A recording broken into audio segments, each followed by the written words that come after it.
ગત લેક્ચરની વાતમાં થોડી પૂર્તિ કરીને આપણે આજના વ્યાખ્યાની થોડીક વધુ વાત કરીએ.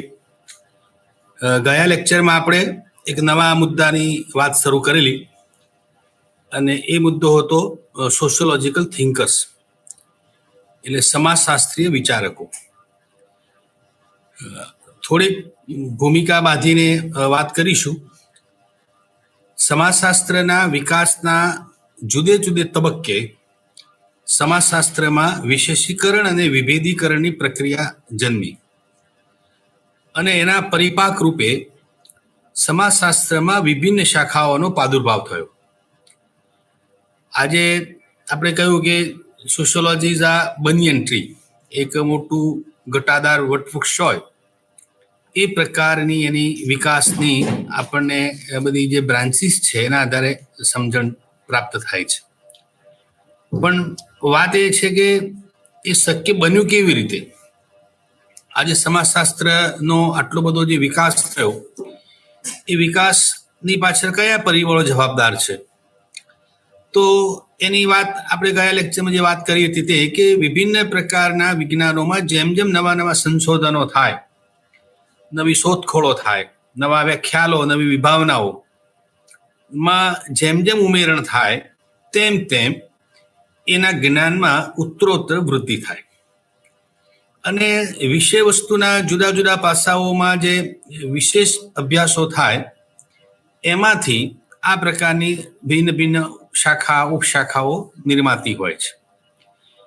જે સામાન્ય વિજ્ઞાનોમાં જે પ્રક્રિયા જોવા મળે છે એ જ પ્રક્રિયા સમાજશાસ્ત્રમાં પણ જોવા મળે છે અને એને લઈને સમાજશાસ્ત્રમાં જુદી જુદી શાખાઓ આપણે જોઈ શકીએ છીએ. એટલે મૂળમાં વાત છે પેલા જ્ઞાનને ઉમેરણ કરવું, માં સંચય કરવો. આપણે સમાજશાસ્ત્ર એક સામાજિક વિજ્ઞાન છે એની જે વાત કરી અને એની અંદર જુદા જુદા જે મુદ્દાઓની આપણે વાત મૂકી કે ભાઈ સમાજશાસ્ત્ર સામાજિક વિજ્ઞાન કેમ છે, કયા કારણો છે કે જેને થઈને આપણે સમાજશાસ્ત્રને સામાજિક વિજ્ઞાન તરીકે ઓળખીએ છીએ. તો એમાં વાત આપણને વધારે સમજાય છે કે ભાઈ એટલા માટે વિજ્ઞાન કહીએ છીએ કે વૈજ્ઞાનિક પદ્ધતિ, વૈજ્ઞાનિક અભિગમ, વૈજ્ઞાનિકતા દાખવે છે માટે. અને છેલ્લા વાતમાં આપણે કહ્યું કે ભાઈ સંચયાત્મક છે સમાજશાસ્ત્ર, એ સંચયાત્મક વિજ્ઞાન છે. હવે જે સંચયાત્મકતાનો જે ગુણ છે એ લક્ષણ દરેક વિજ્ઞાને લાગુ પડે છે. જેમ શુદ્ધની વાત કરી, જેમ અમૂર્તની વાત કરી, જેમ બુદ્ધિગમ્યની વાત કરી, એમ આ વાત છે કે સંચય. એટલે વિજ્ઞાનના જ્ઞાનમાં ક્રમિક શું થાય છે? સંચય વધારો થતો જાય છે. કેમ સંચય થાય છે? તો હમણાં જ વાત કરી કે રિસર્ચ.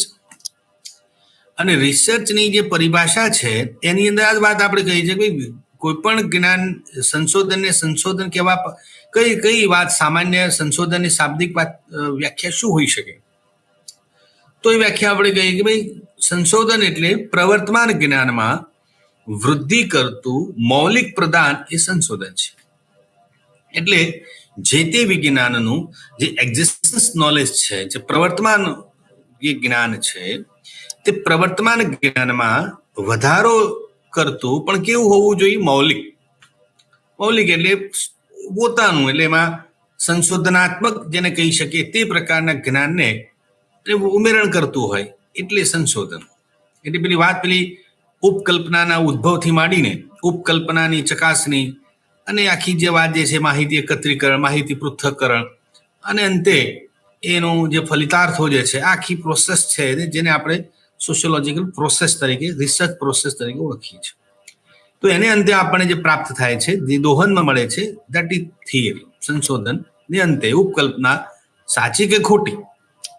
આપણે ઉપકલ્પનાની બાબતમાં પણ સ્પષ્ટીકરણ આપણે કર્યું કે ભાઈ ઉપકલ્પના ચકાસણીની અંતે સાચી પુરવાર થાય છે કે ખોટી પુરવાર થાય છે. ખોટી પુરવાર થાય છે તો પણ થિયરીનો ભાગ બની શકે, સાચી પુરવાર થાય તો પણ થિયરીનો ભાગ બની શકે.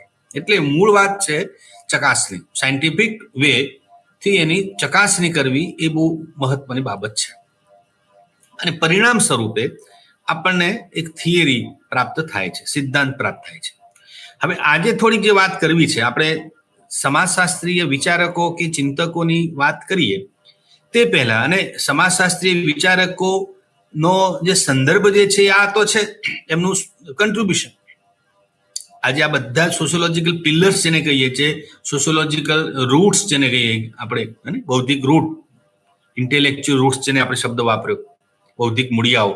તો સમાજશાસ્ત્રના આ જે કંઈ બૌદ્ધિક મૂળિયાઓ છે એ બૌદ્ધિક મૂળિયાઓની વાત કરીએ છીએ તો વાત એમના સિદ્ધાંતો થકી તો કરીએ છીએ. આજે માર્ક્સને આપણે ઓળખીએ છીએ કે કોમ્ટને ઓળખીએ છીએ કે વેબર કે મર્ટનની બધી વાત આપણે કરીએ છીએ. બીકોઝ ઓફ કન્ટ્રીબ્યુશન એમને સમાજશાસ્ત્રમાં જે કંઈ યોગદાન આપ્યું છે એ યોગદાનને લઈને આપણે એમને સમજવાનો પ્રયત્ન કરીએ છીએ. યોગદાન જે છે ઇટ્સ અ થિયરી. એટલે આ બધા જે ચિંતકો કે વિચારકો છે તે વિચારકોએ સમાજશાસ્ત્રમાં જે કોઈ વિચારો આપ્યા, જે કઈ થિયરી આપી, જે સિદ્ધાંતો આપ્યા, તે સિદ્ધાંતો એના વિકાસમાં મહત્વનો રોલ ભજવે છે. તો જ્યારે હું કાર્લ માર્ક્સના સિદ્ધાંતોની વાત કરું કે હું મેક્સ વેબરના કે દર્ખાઇમના વિભિન્ન સિદ્ધાંતોની વાત આપણે કરતા હોઈએ તો તે પહેલા આપણા ચિત્તમાં એક વાત સ્પષ્ટ હોવી જોઈએ કે સિદ્ધાંત શું છે, એની પરિભાષા અથવા તો એ સિદ્ધાંતનો અર્થ શું આપણે કરી શકીએ. તો થોડીક આજે વાત એ આપણે સિદ્ધાંતના અર્થની સમજણ મેળવી, એની સામાન્ય વિશેષતાઓ શું છે એની સમજ મેળવી. ત્યારબાદ આપણે જે કંઈ આપણા અભ્યાસક્રમમાં જે સમાવિષ્ટ જે સોશિયોલોજીકલ થિંકર્સ છે એમની આપણે અનુક્રમે વાત મૂકીએ. તો સૌ પહેલા મિત્રો આપણે આ વાત કરવી છે કે what is the meaning of sociological theory. સમાજશાસ્ત્રીય એ સિદ્ધાંત એ છે શું, અને આ મૂળભૂત સમજ છે. સિદ્ધાંત વિશેની સમજણ જો આપણને પ્રાપ્ત થાય તો જે તે સોશિયોલોજીકલ થિંકરના સિદ્ધાંતો શું છે અને એ સિદ્ધાંતોનું શું મહત્વ છે. કારણ કે આપણે કન્ટ્રીબ્યુશનની અંદર આ વાત પણ સમજવાની છે કે આ થિયરી અને બીજી વાત પણ થોડી સમજણ આપણે અહીંયા ઊભી કરી શકીએ કે દરેક સોશિયોલોજીકલ થિંકરનું પોતાનું એક આગવું સોશિયોલોજીનું જગત છે. એટલે આજે મારે માર્ક્સને સમજવા છે, મારે કોમ્ટને સમજવા છે, મારે વેબરને કે મર્ટનને સમજવા હશે તો એમની પોતાનું જે સોશિયોલોજીકલ વ્યૂ છે એ સોશિયોલોજીકલ વ્યૂને પણ મારે જાણવો સમજવું પડે. આજે હું કાર્લ માર્ક્સના દ્રષ્ટિકોણથી કોમ્ટને સમજવા જઈશ તો એ સોશિયોલોજી મને સમજણમાં નહીં ઉતરે. અને ઓગસ્ટ કોમ્ટના પ્રત્યક્ષવાદને હું ઐતિહાસિક ભૌતિકવાદની સમજણ સાથે અથવા એ દ્રષ્ટિકોણથી જો હું પ્રત્યક્ષવાદને મૂલવવા જઈશ તો પણ મને એ વાત ગળે ઉતરશે નહીં, અપ્રસ્તુત કદાચ લાગે. એ રીતે હું પ્રત્યક્ષવાદના દ્રષ્ટિકોણથી આદર્શ પ્રકારને સમજવા જઈશ તો પણ મને યોગ્ય નથી લાગતું કે સામાજિક ક્રિયાને હું સમજીશ. તો તમે જુઓ દરેક સોશિયોલોજીકલ થિંકર જે ચિંતકો છે એ ચિંતકોનું પોતાનું એક વૈચારિક જગત છે. સમાજને જોવા સમજવાની પોતાની એક આગવી સૂઝ અને સમજ છે. એ આગવી સૂઝ સમજને આધારે એ લોકોએ સમાજને જોવા નિરખવાનું અને એના આધારે જુદી સિદ્ધાંતો આપણને આપ્યા છે. એટલે હું જ્યારે કાર્લ માર્ક્સને સમજવાનો પ્રયત્ન કરું છું અથવા તો કાર્લ માર્ક્સના સમાજશાસ્ત્રને હું જ્યારે સમજું છું ત્યારે મારે કાર્લ માર્ક્સની બેઝિક થિયરી શું છે, એની કઈ વાત છે, એવી કઈ સંકલ્પનાઓ છે કે જેને માર્ક્સને આપણે સારી રીતે સમજી શકીએ. તો આ વાત પણ આપણે નજરમાં લેવી જોઈએ, આપણા ધ્યાન પર લેવી જોઈએ. અને એ દ્રષ્ટિકોણથી જો જે તે ચિંતકોના વિચારોને જે સમજીએ તો વધારે સરળતાથી અને એ સમાજના પરિપ્રેક્ષ્યમાં એમને શું કહ્યું છે એ આખી વાત એ આપણે જાણી સમજી શકીએ. એટલે મૂળ વાત પેલી કરીએ કે વોટ ઇઝ થિયરી. એ જે કંઈ ચિંતકોએ સમાજશાસ્ત્રમાં જે થિયરી આપણને આપી, પણ થિયરીને સમજતા પહેલા થિયરી છે શું, થિયરીમાં કઈ બાબતો છે કે જેને આપણે સિદ્ધાંતની કોટીમાં મૂકીએ, તો એ વાત આપણે થોડીક અહીંયા સમજવાનો પ્રયત્ન કરીએ. તો વિજ્ઞાન માટે સિદ્ધાંત એ છે ને એ પાયાની અનિવાર્યતા છે મિત્રો. આમ તો એવું કહેવાય કે સિદ્ધાંતોનો સમુચ્ચય એટલે જ વિજ્ઞાન. આપણે પેલી વાત છૂટી પાડીએ કે ભાઈ વિજ્ઞાન એટલે શું, તો વિજ્ઞાન એટલે વિશિષ્ટ પ્રકારનું જ્ઞાન, સ્પેસિફિક નોલેજ. અથવા તો સાયન્ટિફિક નોલેજ, આવી પરિભાષાઓ આપણે આપતા હોઈએ છીએ. પણ જ્યારે હું સ્પેસિફિક કે સાયન્ટિફિક નોલેજની વાત કરું છું, it means what is the theory. Like ગુરુત્વાકર્ષણના સિદ્ધાંતની આપણે વાત કરીએ કે આજે ગુરુત્વાકર્ષણ સિદ્ધાંતની જ્યારે વાત મૂકીએ છીએ ત્યારે ન્યૂટનની વાત આપણને સમજાય કે ભાઈ થિયરી ઓફ ગ્રેવિટી. એટલે ગુરુત્વાકર્ષણની આખી વાત જે ન્યૂટને જુદી રીતે એની રીતે સમજ્યા અને અલ્ટિમેટલી આપણને વિશ્વને એક સરસ મજાની ભેટ ધરી અને છે આ થિયરી ઓફ ગ્રેવિટી. એટલે પદાર્થ વિજ્ઞાનના કે ખગોળ વિજ્ઞાનના કે પછી જીવ કે રસાયણ વિજ્ઞાનના આવા જુદા જુદા જે સિદ્ધાંતો છે તે સિદ્ધાંતો જે તે વિજ્ઞાનનો જેને કહેવાય કે મેઇન કન્ટેન્ટ છે, એ કન્ટેન્ટ જે છે એના વિના એથી એ વિજ્ઞાનની ઓળખ છતી થાય છે. એની વ્યવહારિકતા, એનું સૈદ્ધાંતિક મહત્વ, એનું વ્યવહારિક મહત્વ એમાંથી ઉભરી આવે છે, છતું થાય છે. સેમ વસ્તુ આપણને લાગુ પડે છે. આપણા કેસમાં પડે છે, સોશિયોલોજીની બાબતમાં પણ આ જ વસ્તુ છે કે સમાજશાસ્ત્રનું વ્યવહારિક મૂલ્ય આંકવા માટે કે એનું સૈદ્ધાંતિક મૂલ્ય આંકવા માટે મારે આવા પ્રકારના સિદ્ધાંતોને ધ્યાન પર લેવા જોઈએ. એટલે મૂળ વાત છે કે કોઈ પણ વિજ્ઞાનમાં સિદ્ધાંત છે એ એક અનિવાર્ય એક બાબત છે, અનિવાર્ય એનું પાસું છે. અને કોઈ પણ વિજ્ઞાનનું અલ્ટિમેટલી જે ગોલ જે છે એ આ તો છે કે વિજ્ઞાનનું ધ્યેય એ પોતાના વિષય વસ્તુને લગતી સમજૂતી આપે અથવા તો સ્પષ્ટીકરણ આપે એવા પ્રકારના સિદ્ધાંતોનું ઘડતર કરવું. આજે આપણે સોશિયોલોજીમાં જે કંઈ સિદ્ધાંતોની વાત કરીએ છીએ એ અલ્ટિમેટલી શું છે? એ જે તે વિષય વસ્તુનું વૈજ્ઞાનિક પદ્ધતિઓડે વૈજ્ઞાનિક આધારો સહિતનું એક સરસ મજાનું શું છે સ્પષ્ટીકરણ. અને જેમ જેમ એ સ્પષ્ટીકરણ આપણને વધારે સ્પષ્ટ થતું જાય છે તેમ તેમ એ સિદ્ધાંતોનું મૂલ્ય એ રીતે બજારમાં કે વ્યવહારુ દ્રષ્ટિએ આપણે આપતા હોઈએ છીએ. એટલે સિદ્ધાંતને પ્રચલિત ખ્યાલ એક એવો છે કે સિદ્ધાંતને અનુમાન કે ધારણા સાથે સરખાવવામાં આવતો હોય છે. આ મત એવો છે કે સિદ્ધાંતને વાસ્તવિક જીવન સાથે જ્યાં સુધી સાબિત ન થાય ત્યાં સુધી અનુમાન કે ધારણા, એટલે જ્યાં સુધી સિદ્ધાંત પ્રતિપાદિત નથી થતો, પ્રૂવ નથી થતું. અને હવે આપણે વિજ્ઞાનમાં કહ્યું વિજ્ઞાનનો વિજ્ઞાનમાં આધાર વિના કોઈ વાત સ્વીકૃત થતી નથી. એટલે એવું કહેવાય છે કે સિદ્ધાંતને વાસ્તવિક જીવન સાથે સંબંધ નથી અને જ્યાં સુધી સાબિત ન થાય ત્યાં સુધી સિદ્ધાંત એ માત્ર અનુમાન કે ધારણા બની રહે છે. અને જ્યારે સાબિત થાય છે ત્યારે તે બાબત હકીકત અથવા તો તથ્ય બને છે. એટલે માહિતીને હકીકતમાં કે તથ્યમાં આપણે બદલી શકીએ ત્યારે બદલી શકીએ જ્યારે એના અંગેના વૈજ્ઞાનિક આધારો, પુરાવો આપણી પાસે ઉપલબ્ધ હોય. તો આ રીતે સિદ્ધાંતને એક વિજ્ઞાનની અનિવાર્ય આવશ્યકતા તરીકે આપણે જાણી સમજી શકીએ. હવે મિત્રો એવું છે કે સિદ્ધાંતો વિશે અનેક વિદ્વાનોએ અલગ અલગ પરિપ્રેક્ષ્યમાં એને સમજાવવાનો પ્રયત્ન કર્યો છે. તો થોમસ વોર્ડ નામના એક સમાજશાસ્ત્રીએ 27 જેટલી જુદા જુદા ચિંતકોએ જે સિદ્ધાંતો આપ્યા છે, સમાજશાસ્ત્રીય સિદ્ધાંતો, એનું વ્યાખ્યાઓનું પૃથ્થકરણ કરીને એવી 27 વ્યાખ્યાઓની પૃથ્થકરણ કરીને સમાજશાસ્ત્રીય સિદ્ધાંતની એક સર્વસામાન્ય વ્યાખ્યા આપણને આપી છે. અને સર્વ સ્વીકૃત અને સર્વસામાન્ય વ્યાખ્યા જે છે થોમસ વોટની, એની વાત લગભગ એ વ્યાખ્યામાં લગભગ સિદ્ધાંત વિશેની ઘણી બધી બાબતો સમાવિષ્ટ છે. થોમસ વોર્ડે જે વાત કરી છે એને એવું કહ્યું છે કે સિદ્ધાંત એ શું છે? તો કહ્યું કે સિદ્ધાંત એ ખ્યાલો, વ્યાખ્યાઓ અને કથનોની નિગમનાત્મક અને વ્યાપ્તિલક્ષી તાર્કિક વ્યવસ્થા છે. જો એક વાત શું કહ્યું એમને કે સિદ્ધાંતમાં શું છે? એક વાત એમને કરી કે સિદ્ધાંત એ ખ્યાલો, વ્યાખ્યાઓ અને કથનો ની બનેલી એક નિગમનાત્મક એટલે વ્યાપ્તિલક્ષી અને નિગમનાત્મક લક્ષી, ઇન્ડક્ટિવ અને ઇન્ડક્ટિવ તર્કશાસ્ત્રના જે બેઝિક સિદ્ધાંતો છે કાં તો નિગમનાત્મક છે કાં એ વ્યાપ્તિલક્ષી છે, એની એક તાર્કિક વ્યવસ્થા છે. હવે પ્રશ્ન એ આવે કે આને ખ્યાલો કેવા કેવા, કથનો કોને કહેવા, વ્યાખ્યાઓ કોને કહેવી, એની વાત આગળ આપણે કરીએ છીએ.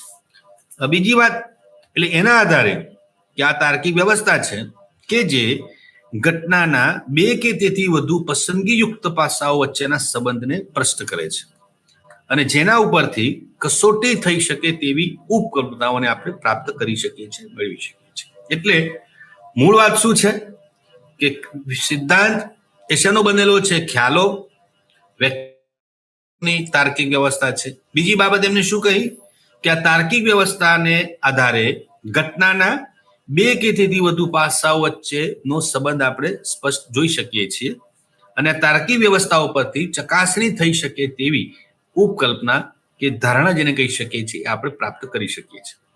અને હમણાં જ કહ્યું તેમ કે ઉપકલ્પના જે છે એ કોઈ પણ સંશોધનનો સ્ટાર્ટિંગ પોઈન્ટ છે, પ્રારંભ છે. આજે સંશોધન કરતા પહેલા તમારા ચિત્તમાં, તમારા મનમાં એક વિચાર આવે છે. એ વિચાર જે છે ને એ ઉપકલ્પના છે. એક મનમાં શંકા ઊભી થાય છે, એક સંશય ઊભો થાય છે. બસ એ જે સંશય કે શંકા, જે મનમાં એક પ્રશ્ન ઊભો થાય છે, એ પ્રશ્નરૂપ વિધાન જે છે, એ પ્રશ્નરૂપ વિધાનને આપણે સમાજશાસ્ત્રી પરિભાષામાં અથવા તો સંશોધનની જે પરિભાષામાં એને હાઇપોથેસિસ તરીકે ઓળખતા હોઈએ છીએ. હવે રોબર્ટ મર્ટને પણ વાત કરી છે, જેમ થોમસ વડે આજે સર્વસ્વીકૃત વાત કરી, તો રોબર્ટ મર્ટનનું કંઈક એવું કહે છે કે સિદ્ધાંત એટલે અનુભવજન્ય એકરૂપતાઓ મેળવી શકાય એવા તાર્કિક રીતે પરસ્પર સંબંધિત કથનોના સંકુલને સમાજશાસ્ત્રી સિદ્ધાંત. એ શું કહ્યું? ફરીથી આપણે વાત કરીએ કે અનુભવજન્ય એકરૂપતાઓ મેળવી શકાય તેવા તાર્કિક રીતે પરસ્પર સંબંધિત કથનોના સંકુલ એટલે સમાજશાસ્ત્રી સિદ્ધાંત. અનુભવજન્ય એકરૂપતાઓ એટલે શું?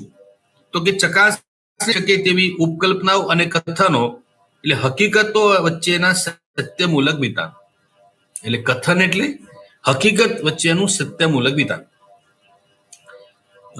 તમને કદાચ એની એક આપણે સામાન્ય ઉદાહરણ સમજીએ. સમજો કે એક વાક્ય અને કથન, અંગ્રેજીમાં જેને આપણે સ્ટેટમેન્ટ એન્ડ સેન્ટેન્સ, વાક્ય માટે એક સેન્ટેન્સ શબ્દ છે અને કથન માટે નહીં, વાક્ય માટે સેન્ટેન્સ અને કથન માટે સ્ટેટમેન્ટ. હું તે સામાન્ય ઉદાહરણ દ્વારા વાત સમજાવવાનો પ્રયત્ન કરું કે માની લો કે કોઈ જગ્યાએ કોઈ રેલ દુર્ઘટના બની, ગાડી પાટા પરથી ઉતરી ગઈ, એને લઈને કોઈ જાનહાનિ હનારત થઈ. હવે જ્યારે આવી કોઈ ઘટના બને છે એટલે ટોક ઇન ટાઉન, આખા દેશમાં ચર્ચા બની જાય છે. શું થયું? પત્રકારો અને સામાન્ય લોકોને પણ એક જિજ્ઞાસા વૃત્તિ જાગે છે કે શું થયું હશે, કઈ રીતે ગાડી પલટી ગઈ હશે, કેટલા લોકો મૃત્યુ પામ્યા હશે, કયું ટેકનિકલ કારણ આવ્યું હશે. આવા ઘણા બધા પ્રશ્નો આપણને ઉભા થાય અને લોકો પોતપોતાની રીતે એના કારણો શોધી પણ લે. આવું થયું હશે, અનુમાનો છે. સાચું શું ખોટું છે તો પછીનો મુદ્દો છે. માની લો કે એ રેલ અધિકારી કોઈ આવે, સામાન્ય વ્યક્તિને પત્રકાર પૂછે અને સામાન્ય વ્યક્તિ કોઈ કારણ બતાવે અને કોઈ રેલ અધિકારી, એ ખાતાના અધિકારી જે છે એને કોઈ પત્રકાર પૂછે. હવે થાય શું? અથવા કોઈ એના નેતા, એ ડિપાર્ટમેન્ટ કે પોર્ટફોલિયો સંભાળતા નેતાને પૂછે કે ભાઈ આ ઘટના બની છે તો ઘટના વિશે તમારા શું નિવેદન છે તમારા? સામાન્ય લોકો કહ્યું કે 200 માણસ મૃત્યુ પામ્યા, આની ભૂલ હતી, આમ હતું, તેમ હતું. તો તમે એને કઈ રીતે જુઓ છો આખી ઘટનાને? તો તુરંત એ નેતા હશે તો તુરંત એ એમ કહી નહીં દે કે આ વાત બરાબર છે, મેં પણ સાંભળ્યું કે 200 માણસ મૃત્યુ દર 200 માણસનો છે અને આ ઘટના આ કારણસર બની. એટલે પેલા સામાન્ય લોકોએ જે પત્રકારને કહ્યું એ જ વસ્તુ પેલા નેતા નથી કહેતા. ખાતું સંભાળતા પ્રધાન તો એમ કહે કે ભાઈ જુઓ, મેં જાણ્યું, દુઃખદ થયું. એની આવી જે સામાન્ય રીતે વાત થતી હોય છે કે જાણ્યું છે, ઘટના બની છે, દુઃખદ છે. હું એ ઘટના સ્થળે જઈ રહ્યો છું અથવા ઘટના સ્થળે હું પહોંચું છું. હકીકત શું બની છે, કયા કારણોસર બની છે, એમાં કેટલા લોકોની જાનહાનિ થઈ છે, તે અંગે અત્યારે કંઈ પણ મારા માટે કહેવું એ વહેલું છે. It's so early to say anything. જાણ છે ઘટનાની તહેકીકાત કરીશું, એના હકીકતો જાણીને સત્ય શું છે તે જાણવાનો અમે પ્રયત્ન કરીશું. એટલે આજે અત્યારે હું કંઈ પણ કહું એ વધારે યોગ્ય નથી. એટલે શું છે, અને માની લો કે આફ્ટર 1 અવર કે પછી 2 કે 3 કલાકને અંતરે ફરીથી એ ઇન્ટરવ્યુ લેવામાં આવે અને પછી માન લો કે નેતા કંઈક કહેવામાં આવે કે ભાઈ ઘટના બની, આમ બની, તેમ બની, અને એ ઘટનાની અંદર આટલી જાનહાનિ કે માનવ જાન, તો એ શું છે? That is statement. સામાન્ય વ્યક્તિ જે આપે છે એ વાક્ય બન્યું, એને એકચ્યુઅલ નથી ખબર કેટલા લોકો મૃત્યુ પામ્યા છે, ઘટના કઈ રીતે બની, કોની ભૂલ છે, ટેકનિકલ કારણસર બન્યું છે, માનવ સહજ ભૂલ થયું છે, જે કંઈ કારણ હોય.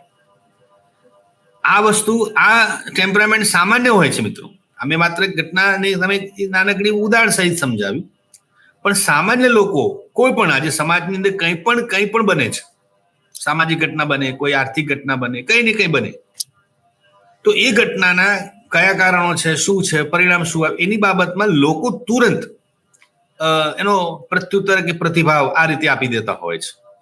સત્ય શું છે એની કોઈ ચોક્કસ પીછાણ થતી હોતી નથી. પરંતુ જવાબદાર વ્યક્તિ જ્યારે મળે, કોઈ પોલીસ અધિકારીને તમે પૂછો, કે કોઈ, મેં કહ્યું તેમાં કોઈ પ્રધાનને પૂછો, કે કોઈ ઉચ્ચ અમલદારને પૂછો, તો એ તુરંત આ વાતને આ રીતે મૂકે કે મારે હજુ એ બાબતે ઊંડા ઉતરવાની અનિવાર્યતા છે, જરૂર છે. જાણ્યા વિના હું કહું એ વાત અત્યારે યોગ્ય નથી. એટલે જુઓ એ શું થયું, બસ આ વાત છે. અનુમાન એ અલગ વસ્તુ છે. આમ થયું હશે, આટલા લોકો મૃત્યુ પામ્યા હશે, આ ઘટના બની હશે, એ અનુમાન છે, ધારણા છે, તમારે પ્રેડિક્શન છે, તમે આવું થયું હશે. એકચ્યુઅલ શું છે એ તો તમે ત્યારે જાણી શકો જ્યારે એના માટેની તમે વિધિવત તપાસ શરૂ કરો, અને તપાસની અંતે જે પ્રાપ્ત થાય છે દેટ ઇઝ સ્ટેટમેન્ટ. આ વાત હું માનું છું કે તમને ખ્યાલ આવી ગયો હશે. એટલે કોઈ પણ સિદ્ધાંતમાં બેઝ જે છે એ ઉપકલ્પના છે.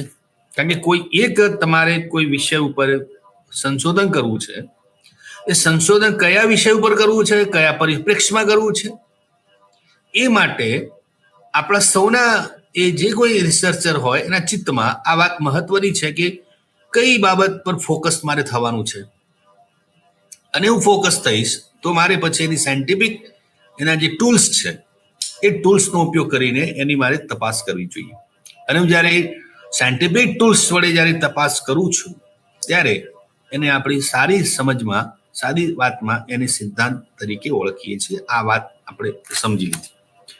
હવે આ અલગ અલગ જે વ્યાખ્યાઓ થોમસ વોટે જે 27 વ્યાખ્યાઓનું જે પૃથ્થકરણ કરીને વાત કરી, રોબર્ટ મટરની વાત કરી, અને ટર્નરે પણ સિદ્ધાંત વિશેની વાત કરી. જુદા જુદા ચિંતકોએ, સોશિયોલોજીસ્ટ, થિંકર્સના માધ્યમે જે વ્યાખ્યાયિત કરી છે સિદ્ધાંતને, એના આધારે એની કેટલીક સામાન્ય ખાસિયતો પણ આપણે તારવી શકીએ. એટલે આપણે પ્રથમ નજરે અને કોઈ એક સિદ્ધાંતને મારે સમજવો છે તો એની કેટલીક ખાસિયતો અને આધારે આપણે એને સમજી શકીએ. તો અહીંયા આપણે એ જાણીશું કે સમાજશાસ્ત્રીય સિદ્ધાંતની શું ખાસિયતો છે. તો મિત્રો, પહેલી ખાસિયત એની જે છે તે છે કે વાસ્તવિક સમાજ જીવન સાથે સંબંધિત. જો આ પહેલી વાત. કોઈ પણ સિદ્ધાંત છે એ પછી સામાજિક વિજ્ઞાનોને લગતો હોય કે પછી પ્રાકૃતિક વિજ્ઞાનોને લગતો હોય, એ સિદ્ધાંત એ સમાજ જીવન સાથે સંબંધિત હોવો જોઈએ અથવા હોય છે.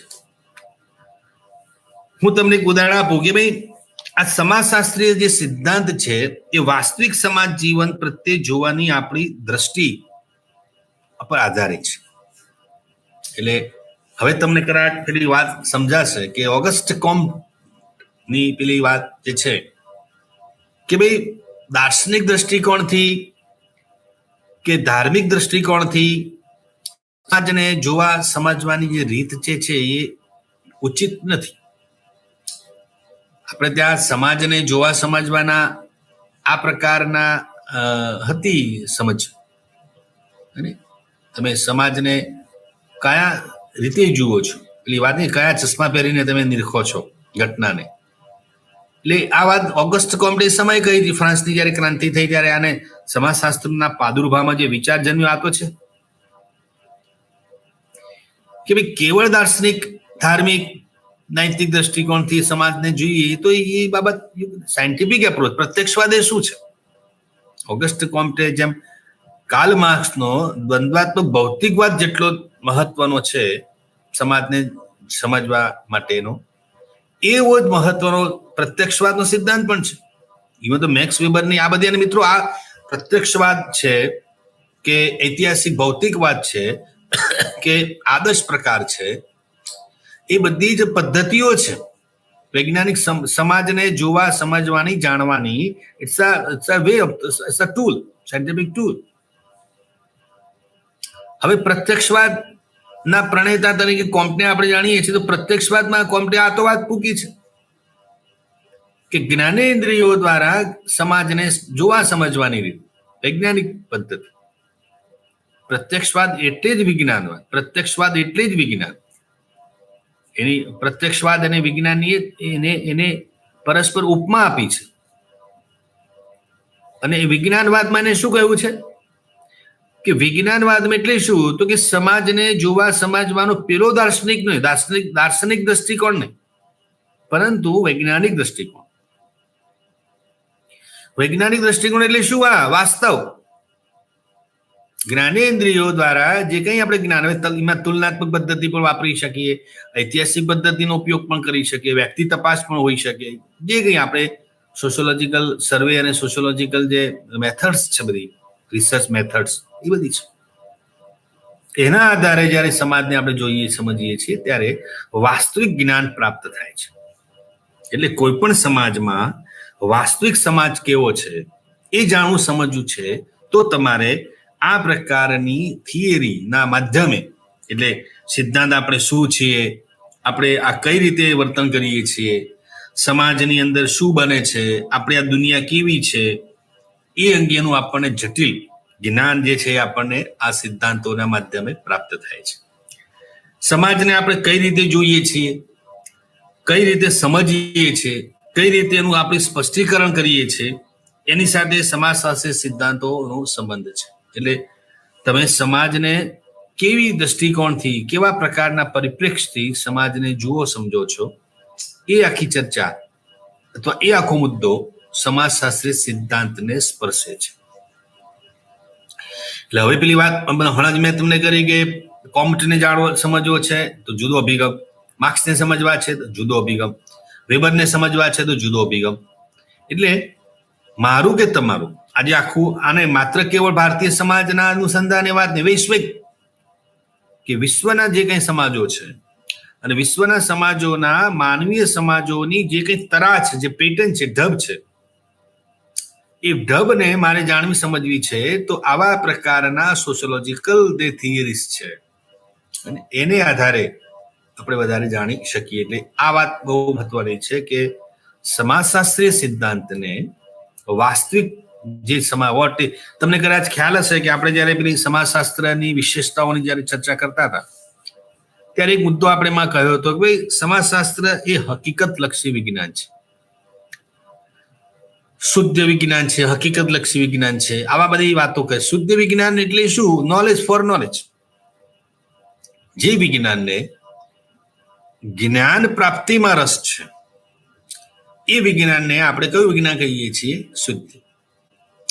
એપ્લાઇડમાં એવું કહ્યું કે ભાઈ જ્ઞાન પ્રાપ્તિ બરાબર છે, પણ કેટલાક વિજ્ઞાનો એવું અભિગમ ધરાવે છે કે ઉપયોગિતાનો હેતુ છે. આમ તો જો કે કોમ્ટે વાત કરી જ છે, કોમ્ટે એવું કહ્યું છે કે કેવળ જ્ઞાન પ્રાપ્તિ નહીં, તો એનો શું અર્થ? માત્ર કોઈ જ્ઞાન મેળવી લીધું એથી સમાજને શું લાભ? પણ એ જ્ઞાન પ્રાપ્ત કર્યા બાદ તેનો મહત્તમ ઉપયોગ માનવ કલ્યાણ, સમાજ યોગક્ષેમ માટે થાય તો એ જ્ઞાનનો મહિમા છે. અન્યથા તો મતલબ નથી. એટલે જ્ઞાની માણસ હોય પણ અભિમાની હોય, અને પેલા તાડના વૃક્ષ છે, ઊંચું હોય પણ એનો છાયો કોઈને પ્રાપ્ત ન થાય, એથી શું એની ઊંચાઈ મહત્વની નથી. એમ આપણા કેસમાં પણ એવું છે. એટલે અને હવે તો બધા જાણે છે કે ભાઈ વ્યવહારો મહત્વની હોય તો વિજ્ઞાનોનું અસ્તિત્વ શું? આજે જે કયું આજે વિજ્ઞાનોની આટલી મહત્વતા આંકવામાં આવે છે, એનું મૂલ્ય છે સમાજમાં, એનું કારણ છે કે જે તે વિજ્ઞાનના જ્ઞાનનો સમાજમાં ઉપયોગ છે માટે. આજે મેડિકલ સાયન્સની બોલબાલા છે, અને આઈટી સેક્ટરની બોલબાલા કેટલા બધા આજે વિજ્ઞાનોની બોલબાલા કેટલી બધી છે. એ બોલબાલા એટલા માટે છે કે એનો ઉપયોગ છે. આમ આજના સંદર્ભમાં એવું કહી શકાય કે આપણે બધા જ જ્ઞાન યુગમાં જીવીએ છીએ. Knowledge is virtue, knowledge is wisdom, knowledge is currency, અને બધું આજે કેટલા જ્ઞાનને લઈને કેટલી બધી નાની નાની આવી એક જુદી જુદી વ્યાખ્યાઓ અને એના ફ્રેઝિસ શરૂ થઈ ગયા છે. નોલેજ ઇઝ વર્ચ્યુ એક સદગુણ છે. આજના વ્યક્તિ પાસે જ્ઞાન નથી તો એ કઈ રીતે એનામાં જ્ઞાન એ જ સદગુણ છે. Knowledge is virtue. તમારે સદગુણી થવું છે તો તમારી પાસે શું હોવું જોઈએ છે? જ્ઞાન. ડાપણની વાત આવે એ તમારે શાણા બનવું છે, ડાપણ તમારામાં મેળવવું છે, પ્રાપ્ત કરવું છે, તો ગેટિંગ નોલેજ, જ્ઞાન હોવું છે. ઇવન કરન્સી, કોઈકે એવું કહ્યું છે કે નોલેજ ઇઝ કરન્સી. આજનું ચલણ જ છે જ્ઞાન. આજના બધા વ્યવહારો જે થાય છે, દુનિયાદારીના જે કોઈ વ્યવહારો થાય છે, એ વ્યવહારોમાં જ્ઞાનનું અનિવાર્ય છે. એટલે જ્ઞાની લોકોની મહિમા પૂજાય છે. આજે દેશ દુનિયામાં જેઓનું પ્રભુત્વ છે સમાજ ઉપર, એ એવા લોકોનું પ્રભુત્વ છે કે જેઓ પાસે શું છે? એમના વિશેનું જ્ઞાન. અને હવે તો મલ્ટીની વાત છે, કેવળ પોતાના વિશેનું એ મર્યાદિત બની ગયું. ઇન્ટરડિસિપ્લિનરી, મલ્ટીડિસિપ્લિનરી, આંતરવિદ્યાકીય, હવે તો યુનિવર્સિટીએ આ વાતને અભ્યાસક્રમમાં પણ સમાવિષ્ટ કરી છે. એટલે હવે આજના વિદ્યાર્થીએ કેવળ એના વિશેનું જ્ઞાન પ્રાપ્ત કરીને બેસી રહેવાનું નથી. એ તો પેલી કૂપમંડુકતા જેવું લાગશે. એને હવે મલ્ટીટાસ્કમાં જીવવાનું છે. એટલે વિવિધ પ્રકારના કૌશલ્ય, એક કૌશલ્ય અથવા એક જ પ્રકારની વિશેષતાઓ નહીં, એક જ પ્રકારની ખાસિયત નહીં. એને સમાજની અંદર અનિવાર્ય જે કઈ ખાસિયતો છે, મલ્ટીટાસ્કિંગ એપ્રોચ. એટલે આજે કોઈ ઓફિસની અંદર કોઈ માણસને પસંદ કરવામાં આવે છે તો એને કેવળ એક જ કામને વાત મૂકવામાં નથી આવતું. તમે કેટલા કામ કરી શકશો, કેટલા ટાસ્ક તમે સાથે કરી શકશો, તો મલ્ટીટાસ્કિંગ. અને હું એકવાર અમારા એક મિત્રની ઓફિસે ગયો તો એમની સરસ પોસ્ટ છે, પણ કેબિનમાં એ પોતે એકલા. હું ગયો એટલે એમને મને પાણીની બોટલ આપી, પછી થોડોક સમય થયો એટલે સેલ્ફ ટી ને બનાવીને આપી. એટલે મેં સહજ કહ્યું, અને કેમ તમારે નથી આ વ્યવસ્થા પ્રોવાઈડ કરતી કંપની? ના, કે અમારે ત્યાં વ્યવસ્થા છે જ નહીં. સેલ્ફ એટલે પાણી માટે કઈ પટાવાળાને રાખવો જરૂર થોડો છે. દરેક કેબિનમાં આ રીતે દરરોજ સવારે એક માણસ રાખ્યો છે, સવારે રિક્વાયરમેન્ટ પ્રમાણે 10 બોટલ મૂકી દે નાની, તમારા ગેસ પૂરતી. આ ચાની મૂકી દે, આપી દીધું છે આપણને પેલું કિટલ, ગરમ પાણી અને દૂધ અને બધું જે કંઈ મિલ્ક પાવડર ને બધું જે હોટલમાં આપણે પ્રોવાઈડ કરે છે. એટલે કે તમારે ને તમારા ગેસને હવે એના માટે તમે બિલ મારો અને પટાવાળો આવે ને, અને ઇટ્સ ઓકે, એમાં અમને કંઈ વાંધો પણ નથી. કેટલીક ફાઇલો અને ફાઇલોનો મુદ્દો તો હવે રહ્યો નથી, બધી ડિજિટલ ફાઇલ બની ગઈ છે. એટલે રેક ઉપર ચડાવો અને દોરી વીંટી ને પેલા આપણે જૂના સમયમાં કેમ સરકારી ખાતાઓમાં હોય ને, દફતર ઉતારવાનું, દફતર ખોલવાનું અને ફાઇલ જોવાની ને એ બધી હવે તો, અને એ તો છતાંય સરકારી ખાતામાં તો જોઈએ થોડી ઘણી એ વ્યવસ્થા જળવાઈ રહી છે. પ્રાઇવેટ સેક્ટરમાં તો હવે પેપરલેસ વર્ક થઈ રહ્યું છે, ડિજિટલ ફાઇલ. સરકારમાં પણ આ વસ્તુ બની રહી છે. હવે તો સરકાર પણ એ દિશામાં આગળ વધી રહી છે. પણ ટૂંકમાં ફાઇલ જોવા માટે પણ કે મારે કોઈ માણસને શોધવું, તો મારે શોધવાની હોય, પીસીમાંથી મારે પાસવર્ડ જોઈએ બસ.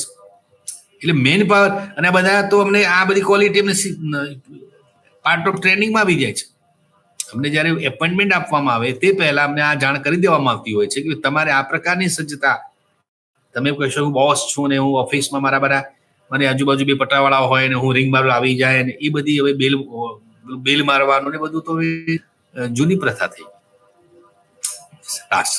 એટલે એમાં નથિંગ રોંગ, ખોટું પણ નથી કે મેન પાવરને તમે યુટિલાઇઝ ઓછામાં ઓછું કેવી રીતે કરો, અને તમે તમારી રીતે કોઈ પણ કામને મહત્વ કેવી રીતે આપો છો, કેટલે અંશે કામની ગુણવત્તા વાળું કામ તમારા સ્તરે થાય છે, દેટ ઇઝ ઇમ્પોર્ટન્ટ. આ બધી બાબતો એ આજની ખાસિયતો બની ગઈ છે. એટલે મલ્ટીલિંગ્વલ, મલ્ટીટાસ્કિંગ, એટલે મલ્ટી વાળો મુદ્દો અને આ આખી વાત હવે જોરશોરથી ખાસ કરીને પ્રાઇવેટ સેક્ટરમાં અને કોર્પોરેટ સેક્ટરમાં તો આ વસ્તુ મહત્વની બની ગઈ છે. એટલે એ સમજણ આ આપણા કેસમાં પણ ઊભી થાય છે. એટલે હવેનું તો જ્ઞાન એવું છે કે કેવળ હવે એક વિષયનું એક ક્ષેત્રનું નહીં, ઇન ટોટો, કારણ કે હવે તો બધું ઓવરલેપિંગ થઈ રહ્યું છે. જેમ બધી સંસ્થાઓ વચ્ચે ઓવરલેપિંગ છે એમ નોલેજમાં પણ ઓવરલેપિંગ છે. આજે સોશિયલ સાયન્સીસની અંદર એવું છે કે આપણે જેમ કહીએ છીએ કે સમાજ વિજ્ઞાનોની અંદર એવું છે કે ઇકોનોમિક્સ એટલે ઇકોનોમિક્સ એવું નહીં, ઇકોનોમિક્સની સાથે સાયકોલોજી પણ જોડાયેલું હોય, સાયકોલોજી સાથે સોશિયોલોજી પણ જોડાયેલું હોય, એન્થ્રોપોલોજી પણ જોડાયેલી હોય, હિસ્ટ્રી પણ જોડાયેલું હોય. એટલે હવે તમને સમાજ શાસ્ત્ર વિશે કેવળ સમાજશાસ્ત્ર વિશેની જ પૂરતી સમજ છે એ તો બેઝિક છે, તો અનિવાર્ય પાસું છે તમારું, પણ કેવળ એ નહીં, તમને ઇતિહાસ વિશેનું પણ સમજણ હોય, તમને મનોવિજ્ઞાનની પણ જાણકારી હોય, તમે અર્થશાસ્ત્ર વિશે પણ સારું એવું જાણતા હો, અને આ બધી બાબતો હવે આજની અનિવાર્યતા ઊભી થતી. એટલે હવે એ બધી સીમાડાઓ અને ભેદરેખાઓ ધીમે ધીમે હવે ભૂંચાઈ જવાની છે. અને જેમ ટ્રાન્સપોર્ટેશન ને કોમ્યુનિકેશન એ બધી જે ભૌગોલિક સીમાડાઓ બધા દૂર કરી દીધા, ખરું કે નહીં? આજે સંદેશા વ્યવહારના માધ્યમો તો હવે કોઈ there is no બાઉન્ડ્રી, કોઈ હવે આ સીમા આવી ગયેલા, આ સીમાની બહાર મારી વાત નહીં થાય કે હું સંદેશો નહીં આપી શકું, ને સાંજ પડી ગઈ ને રાત થઈ ગઈ ને સવાર ઉઠી પડી નથી, ને આવી બધી બાબતો હવે તો પર થઈ. સેમ વસ્તુ ટ્રાન્સપોર્ટેશનમાં પણ છે. આજે દુનિયાને નજીક લાવી દીધી, દુનિયાને નાની બનાવી દીધી. એક વૈશ્વિક ગામડું છે, દુનિયા આજે શું છે? એક નાનકડું ગામડું છે. વૈશ્વિક ગામ તરફ દુનિયા જઈ રહી છે, જઈ ચૂકી છે આમ તો એના મૂળમાં આ વસ્તુ તો છે જ. એટલે હવે તમે કોઈ એક દેશના કે કોઈ પ્રદેશ પૂરતા નથી, યુ નાવ. અને હવે તો પેલી આખી વાત જે છે ગ્લોબલ સિટીઝનની વાત છે. હવે હું ઇન્ડિયન છું, હું આ છું, નાવ ઇટ્સ એ બહુ નાની વાત છે. દરેકે હવે પેલી ગ્લોબલ સિટીઝન અને વૈશ્વિક માનવી ની સંકલ્પનામાં જીવવું પડશે. અને આ વાત આજે સ્વીકૃત થઈ રહી છે. તો જ્યારે આ વસ્તુ આમ લાગુ પડે છે તો પછી જ્ઞાનમાં પણ એટલી જ લાગુ પડે. એટલે that is important for us only. આ વાત આપણને પણ એટલી જ લાગુ પડે છે. બીજું મિત્રો જે છે કે સિદ્ધાંતો જે છે એ સમાજ જીવનના વિશિષ્ટ પાસાઓ સાથે પણ રિલેટેડ છે. હમણાં જ વાત કરી કે કોઈ પણ વિષયમાં વિભિન્ન શાખાઓનો પ્રાદુર્ભાવ જે થયો, એ પ્રાદુર્ભાવ થવાનું કારણ કયું રહ્યું છે? સ્પેશિયલાઇઝેશન, વિશેષીકરણ અને વિભેદીકરણ. જેમ જેમ તમે કોઈ એક પાસા પર ફોકસ થાઓ છે, જ્ઞાતિ છે, શિક્ષણ છે, અને જે કંઈ આપણે અલગ અલગ અર્થ છે, ધર્મ છે, રાજ્ય છે, આજના સંદર્ભે જુઓ તો એ સંસ્થા તો છે જ, પણ એના વિશેનું જે જ્ઞાન જે છે કેટલું વિપુલ છે. આજે કેવળ કુટુંબની જ તમે વાત મૂકો ને તો તમારે કેટલા આમ અંત જ ના આવે વાતનું. એટલે કુટુંબ, એમાંથી આખી વાત, આખી નવી ધારા, એક નવો પ્રવાહ, એક નવી શાખા આપણને મળી, કુટુંબનું સમાજશાસ્ત્ર. તમને ધર્મની વાત કરો છો તો સમાજશાસ્ત્ર ધર્મની વાત મૂકીએ છીએ ત્યારે સામાજિક સંસ્થા તરીકે તો આજે આખું આપણી પાસે એક નવી શાખા છે, ધર્મનું સમાજશાસ્ત્ર. તમે નગરની વાત કરો છો, તમે ગામની વાત કરો છો, તમે કુટુંબ, તો મેં કહ્યું ને તે હમણાં આપણે કિન્શીપની પણ વાત કરી ચૂક્યા, નગરની પણ વાત કરી ચૂક્યા. તો આ વસ્તુ બની ક્યારે? કે જ્યારે સમાજ જીવનના કોઈ એક પાસાને લઈને, આમ તો અત્યારે તો આપણી પાસે સ્થિતિ એવી છે કે હવે તો લગભગ પાસાઓને આપણે આવરી લીધા છે. અને પાસાઓ પણ નવું, આજે તો એમ થયું છે કે ગ્રામીણ સમાજશાસ્ત્ર એ તો શાખા છે જ, પણ એમાં પણ ઉપશાખાઓ છે.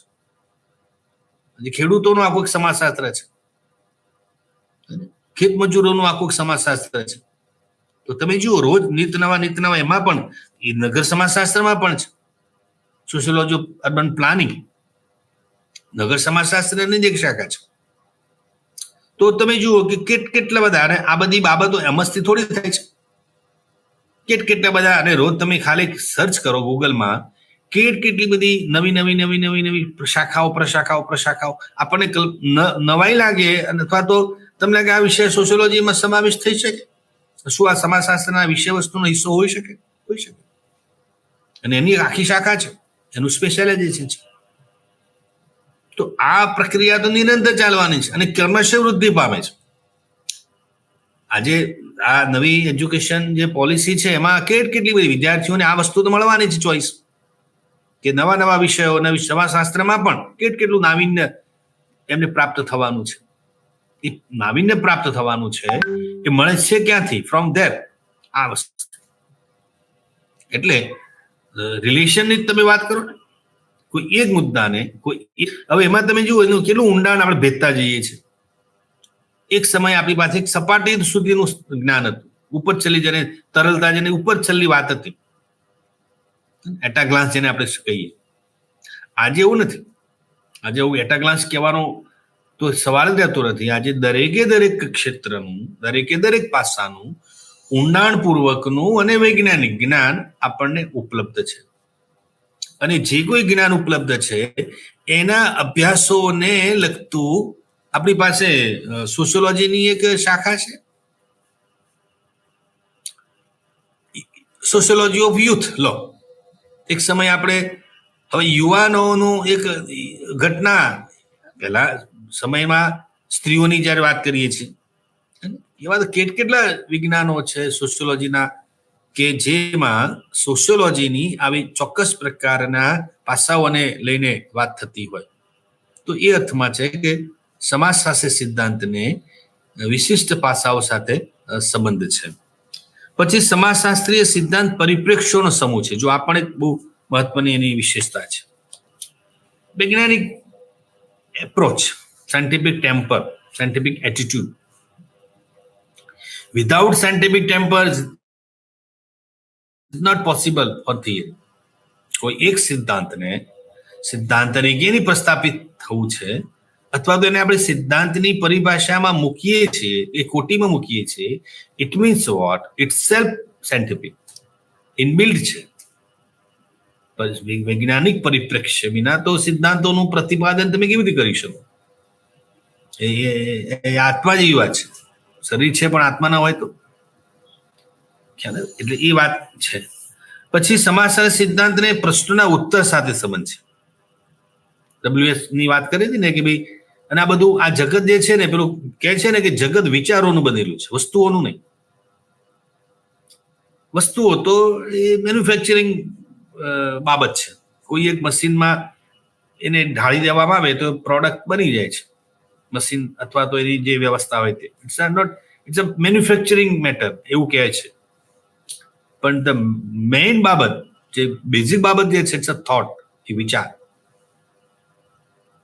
જે કંઈ આ જગતમાં જે કંઈ બન્યું છે, જે કંઈ તમે જુઓ છો, એ છે જગત વિચારોનું બનેલું છે. આપણે કદાચ તમને ખબર છે ઓગમન નિમકોફનું એક પુસ્તક છે સોશિયલ ચેન્જ નામનું, અને એમાં એમને કલ્ચરલ લેગ નામના સિદ્ધાંતની વાત મૂકી છે. એમાં એમને બે ટાઈપની સંસ્કૃતિ, ભૌતિક અને અભૌતિક, મટીરિયલ કલ્ચર અને નોન મટીરિયલ કલ્ચર, આ બધી વાત એમને કરી છે. પરિવર્તનનું અનુસંધાન છે એમાં. તો એમાં એવું વાત કરી છે કે ભાઈ આ ભૌતિક સંસ્કૃતિ અને અભૌતિક સંસ્કૃતિની દોડમાં ભૌતિક સંસ્કૃતિ આગળ ચાલી જાય છે, અભૌતિક સંસ્કૃતિ પાછળ રહી જાય છે. અને એકી વાત પછી એમને આગળ વધારી છે, એની આલોચના પણ થઈ છે. તો એ આલોચનામાં એક બાબત એ પણ છે કે ભાઈ બરાબર છે, આ ઓગમન નિમકોફે કહ્યું કે ભાઈ મટીરિયલ કલ્ચર ફર્સ્ટ રેન્ક દોડમાં, એટલે આ તો પેલી વાત છે. મૂળ મુદ્દો પેલો છે, એટલે જે આલોચના થઈ છે એ પણ એટલી જ વાજબી છે અને એ પણ ધારદાર છે. વાત એનો તર્ક પણ એટલો ધારદાર રહ્યો છે. એ કહે છે કે ભાઈ એવું નથી હોતું. કોઈ એક વસ્તુ બની, ભૌતિક સંસ્કૃતિ મટીરિયલ જેને કહી શકીએ. એક ઉદાહરણ સ્વરૂપ એવું કહ્યું કે ભાઈ ડાઇનિંગ ટેબલ કે ફ્રીજનો કેવો ઉપયોગ, કઈ રીતે ઉપયોગ કરવો, એ માનસિક બાબત છે. ફ્રીજ લાવી દેવું, ખરીદી કરી લેવું, ફ્રીજ જે છે ભૌતિક બાબત છે. પણ એ બધી બાબતો કરતા મૂળ બાબત જે છે કે ફ્રીજ આવ્યું ક્યાંથી, બજારમાંથી તમે ખરીદી લઈ આવે એ બરાબર છે, મેટર ઓફ મની. એવું નથી, મેટર ઓફ મની પછીનો મુદ્દો છે. પણ તમે એ વસ્તુ લાવ્યા ક્યારે કે જયારે કોઈકના મનમાં, કોઈકના ચિત્તમાં એ વિચાર તો સ્ફુર્યો. એ વિચારનું પરિણામ છે તે ફ્રીજ. કોઈ પણ, એ તમે એક ઉદાહરણ ફ્રીજનું આપ્યું, તમે કોઈ પણ વસ્તુના સ્વરૂપમાં ઊંડા ઉતરો તો તમને આ તો લાગે પંખો છે, જે કંઈ છે, દેટ ઇઝ આ છે અભૌતિક. ખ્યાલ આવે છે? એટલે ભૌતિક જગત જે છે એ તો બરાબર જ છે. હવે માર્ક્સના દ્રષ્ટિકોણથી ભૌતિક જગત એ પાયો છે, પણ માનસિકતા એટલે મૂળ વાત શું છે કે જગતની અંદર વસ્તુઓ જે છે વસ્તુઓના મૂળમાં પડ્યો છે વિચાર. આપણી બધી વૈજ્ઞાનિક શોધખોળોના આ તો છે, એ વિમાનની શોધ થઈ હોય કે ટેલિફોનની શોધ થઈ હોય કે વીજળીની શોધ થઈ, આ બધી જે કઈ શોધખોળો થઈ એ શોધખોળોમાં તો આ તો છે. એટલે એ વાત અહીંયા છે કે ભાઈ વાય, હાઉ, હોમ, વેર, મેં કહ્યું હતું વચ્ચે WH ક્વેશ્ચન્સ, એટલે ડબલ્યુ અને એચ થી શરૂ થતા પ્રશ્ન, જે કઈ પ્રશ્નો છે એ બધા જ એ વિજ્ઞાન માટે ખોરાક છે. પેલું કહ્યું હતું ને કે science is a social remover.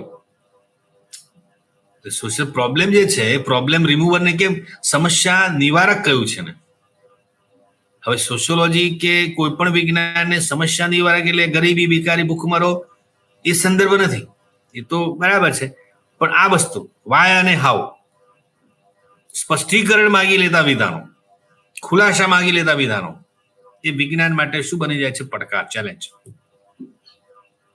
અને એ એટલું જ પણ સાચું છે કે જે વિજ્ઞાનોને જેટલા પડકારો વધુ તે વિજ્ઞાન વધારે સબળ, સક્ષમ. આજે તમે જુઓ કે મેડિકલ સાયન્સની હું વારંવાર એટલા માટે વાત કરું છું કે મેડિકલ સાયન્સમાં પડકારો પણ વધારે આવે છે, કેટલી બધી ચેલેન્જીસ, અને રોજ નવી નવી. અને એને લઈને એ ચેલેન્જને પડકારને સામનો કરો, એ પડકારનો યથાઉચિત સાયન્ટિફિક રીતે, સાયન્ટિફિક ટેમ્પરમાં જવાબ આપવો એ વિજ્ઞાનનો અલ્ટિમેટલી ગોલ તો છે. એટલે જેટલી સમસ્યાઓ વધુ તેટલા પ્રમાણમાં જ્ઞાનમાં વૃદ્ધિનું પ્રમાણ પણ વધુ. એટલે આજના સંદર્ભમાં તમે જુઓ તો રોજ નવી ચેલેન્જ આવે છે, પણ સાથે એ ચેલેન્જની સાથે આપણા કેસમાં એ નોલેજમાં વધારો તો થાય જ છે. તે નોલેજ ગેઇનની વાત કરીએ છીએ કે જ્ઞાન આવ્યું, એ જ્ઞાનમાં વૃદ્ધિ થાય છે બીકોઝ ઓફ ચેલેન્જ. એટલે આ બધું શું, શા માટે, કઈ રીતે, અને આ બધા પ્રશ્નો, એ પ્રશ્નો એટલે ઉપકલ્પના, અને એ ઉપકલ્પનાનું યથાઉચિત સમાધાન, પ્રશ્નો જે ઉભા થયા હોય મનમાં, જે ધારણાઓ હોય એનું યથાઉચિત સમાધાન એટલે તમારી થિયરી. હમણાં કહ્યું કે અને એ વાત ફરીથી કહું છું કે જરૂર નથી કે સાચી પડે, મોટાભાગના કિસ્સામાં સાચી પડે છે, તમારું અનુમાન સાચું હોય, પણ એ ક્યારે તમે નક્કી કરી શકો? તારા એની હકીકતો, કાર્યકારણ વચ્ચેનો સંબંધ તમે સ્પષ્ટ કરો તો. અમે કહ્યું ને ખ્યાલો અને વ્યાખ્યાઓ અને કથનોની તાર્કિક અને નિગમન લખી વ્યવસ્થા છે. તમારે એની લોજિકલ વેમાં એને જોવી, તપાસવી પડે, એનું એનાલિસિસ કરવું પડે, અર્થઘટન કરવું પડે, મૂલ્ય, અને એને આધારે તમારી વાતમાં એ વાત સ્વીકૃત બને છે તો then you can say the now hypothesis emerges in theory. એટલે આ જેટલી થિયરી છે એ અલ્ટિમેટલી તો પેલી હાઇપોથેસિસ જ છે. એ હાઇપોથેસિસ, હા, છેલ્લે પછી આપણે એને હાઇપોથેસિસ તરીકેની ગણનામાં નથી લેતા, અલ્ટિમેટલી એ થિયરી છે. તો જે કોઈ આ બધા જ આગળ આપણે વાત મૂકીશું. પણ સિદ્ધાંત મિત્રો તર્કશાસ્ત્રીય છે, આ પણ એક બહુ મહત્વનું છે. Every theory it's a logical. હવે એક વાત આપણે કહ્યું કે ભાઈ વિજ્ઞાન ને તર્કશાસ્ત્રનું પીઠબળ હોય છે. કઈ રીતે? આ બે બાબતોને આધારે, વ્યાપ્તિ અને નિગમન. કારણ કે વિજ્ઞાનની અંદર કોઈ પણ વસ્તુને તમારે પ્રૂવ કરવી હોય ને એટલે તમારે એને આધારો સહિત સમજાવવું પડે. અને જેટલા પ્રમાણમાં તમે તાર્કિક, તેટલા પ્રમાણમાં તમે વધુ વૈજ્ઞાનિક. આ વૈજ્ઞાનિક અભિગમ અથવા વૈજ્ઞાનિક એટીટ્યુડ નો મતલબ જ એ છે કે યુ બી લોજિકલ. કારણ કે તર્ક વિના તો તમે પુરવાર તો શું કરશો?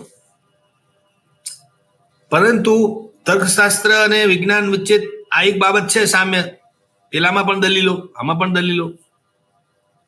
પણ તર્કશાસ્ત્ર અને વિજ્ઞાન વચ્ચે તફાવત જે છે એ પુરાવાનો છે. દલીલો સુધી વિજ્ઞાન ટોકે, ત્યાં બંને સાથે જ. પણ જ્યારે આધારભૂત પુરાવા આપવાની વાત આવે છે ત્યાં વિજ્ઞાન આવે છે. એ વાત તો બંને સ્વીકારે છે. વિજ્ઞાનમાં પણ આ જ વાત સ્વીકૃત છે, લોજિકમાં પણ, તર્કશાસ્ત્રમાં પણ આ જ વસ્તુ છે.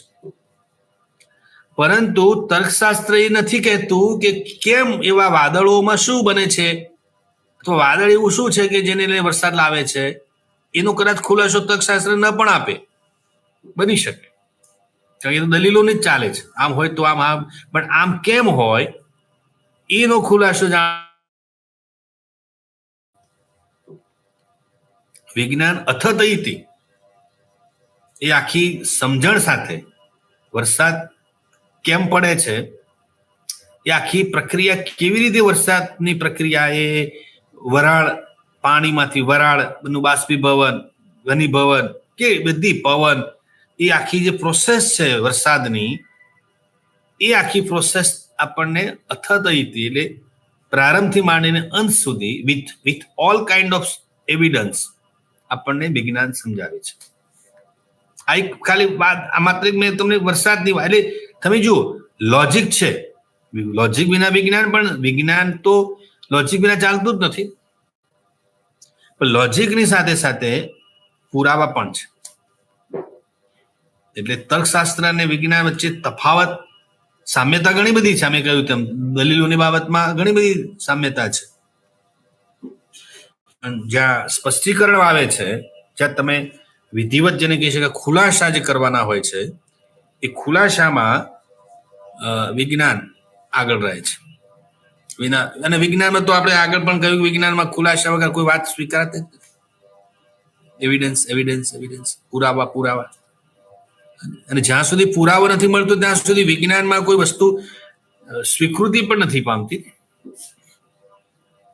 આપણે કોવિડની વાતમાં કેટલું આપણે જાણ્યું, વેક્સિનેશનની કેટલા બધા આ ટેસ્ટ, તે ટેસ્ટ, ટેકનિકલ, કેમિકલ, કેટલું બધું આપણે જાણતા હતા.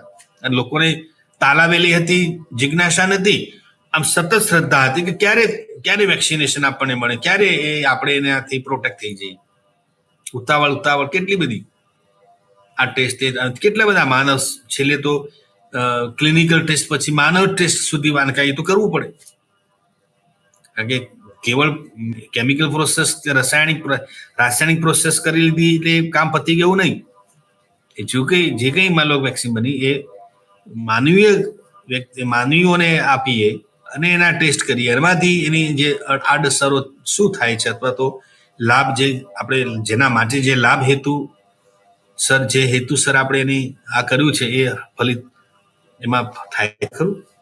અને એક નહીં, અનેક, કેટલા બધા આપણે ભારતમાંથી, કેટલા દરેક રાજ્યમાંથી, દરેક પ્રદેશમાંથી કેટલા લોકો પાસની સાથે આ તો સૌ કરવું પડે.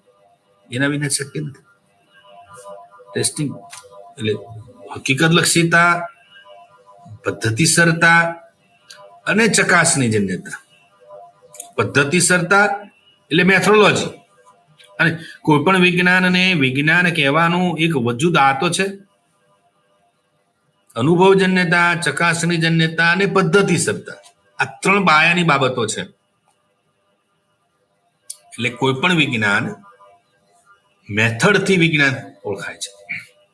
આપણે પણ સમાજશાસ્ત્ર અને સામાજિક વિજ્ઞાન કહીએ છીએ, પણ સામાજિક વિજ્ઞાનને કહેવા પાછળનો એક આધાર આ તો છે જ ને આપણો, કે ભાઈ સમાજશાસ્ત્ર જુદા જુદા પ્રકારની વૈજ્ઞાનિક પદ્ધતિઓનો શું કરે છે ઉપયોગ.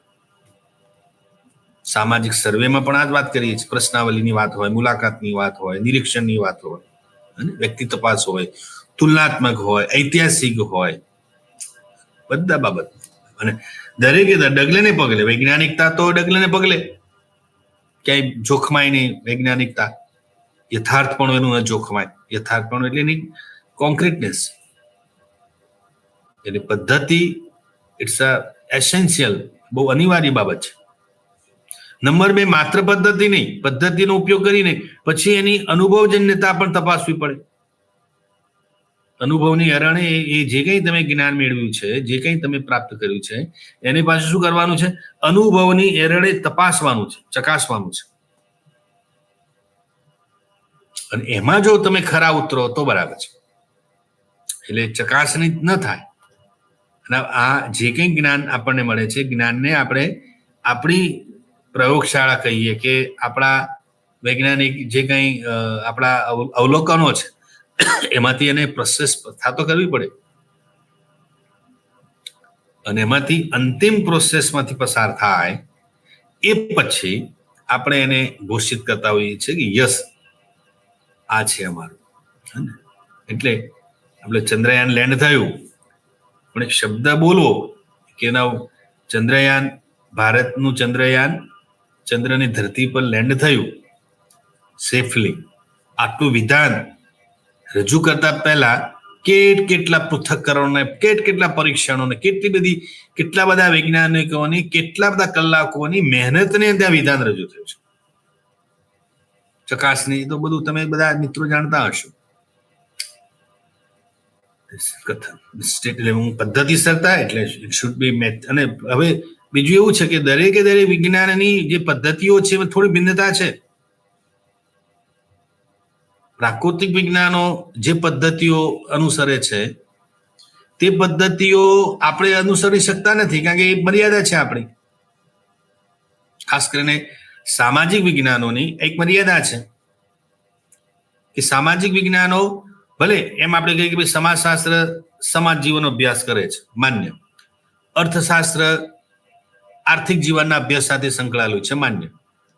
મનોવિજ્ઞાન માનવીય વર્તનની સાથે જોડાયેલું છે, બરાબર. ઇતિહાસ ભૂતકાલીન ઘટનાઓના અભ્યાસ સાથે સંકળાયેલું છે, બરાબર. આ વિષય વસ્તુ છે બધાનું, અને એનાથી એ વિષય વસ્તુથી ભિન્ન પડે છે. પરંતુ પદ્ધતિની જયારે વાત આવે છે, પદ્ધતિમાં એવું છે કે બધા જ સામાજિક વિજ્ઞાનો પદ્ધતિની બાબતમાં પાછા કોમન છે. કેમ કોમન છે? અને બીજું, પ્રાકૃતિક વિજ્ઞાનો અને સામાજિક વિજ્ઞાનો વચ્ચેનું જે ભિન્નતા છે, એ ભિન્નતા શું છે કે ભાઈ, અને આપણે બીજા વિજ્ઞાનોની તુલનાએ આ પ્રાકૃતિક વિજ્ઞાનો પોતાની વાતમાં વધારે કોન્ક્રીટ છે, યથાર્થ છે, સર્વસ્વીકૃત છે. એ કેમ કહીએ છીએ? કારણ એ છે કે એમને પેલી મર્યાદા નથી. શું? માનવીય સંવેદના, માનવીય સંબંધની હુમન, આપણે ઓવર્ટ એન્ડ કોવર્ટ વાળી વાત લાગુ પડે છે. કારણ કે ભલે સમાજશાસ્ત્ર સમાજનો અભ્યાસ કરે છે, મનોવિજ્ઞાન માનવીય વર્તનનો અભ્યાસ કરે છે, અર્થશાસ્ત્ર આર્થિક જીવનનો અભ્યાસ કરે છે, પણ કોના? અલ્ટિમેટલી એકમ બરાબર છે, પણ મૂળ કયું છે? તો માનવી. સમાજ કયો? તો માનવી. તો તમે જુઓ, આ બધા વિજ્ઞાનોને કેન્દ્રમાં કોણ છે? માનવી. હવે માનવીને સમજવો it's a difficult task still today. આજે પણ આપણી પાસે આટલા બધા વ્યવસ્થા છે, છતાં પણ માનવીને સમજવા માટેની આંટીઘૂંટીઓ આજે પણ છે. તો આમાં કહ્યું ને કે ભાઈ એના વાણી, વર્તન, વ્યવહાર એટલે કહીએ પણ ઇટ્સ અ ડિફિકલ્ટ ટાસ્ક. બોલે શું, કરે શું, બોલે શું, કેટલા એના, અને પરિસ્થિતિનો દાસ છે ને. આપણે કે માનવી સંજોગોનો શિકાર છે, બાસ છે, આજે શબ્દ વાપરતે. પરિસ્થિતિ માનવીને કંટ્રોલ કરે છે. હવે તો સોશિયલ મીડિયા પણ કંટ્રોલ કરે છે. એટલે એને સમજવું જાણવું બહુ સાદું સરળ નથી. પ્રાકૃતિક વિજ્ઞાનો માટે તો પ્રયોગશાળામાં ઓક્સિજન, H2 એટલે હાઇડ્રોજન અને ઓક્સિજન ભેગા કરશો એટલે આ બધું બને, એટલે શો કે આપણા કેસનું સાદું નથી. એટલા માટે એ વિજ્ઞાનો જેટલા કોન્ક્રીટ છે, એમની વાતમાં જેટલા સચોટ છે, એટલી જ સચોટતા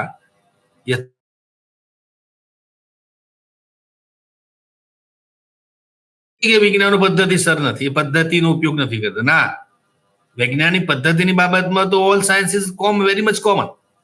એમાં રસાયણ શાસ્ત્ર શું, ફલાણું શાસ્ત્ર શું, આપણું સોશિયોલોજી શું, બધા જ કોમન છે, સામાન્ય છે.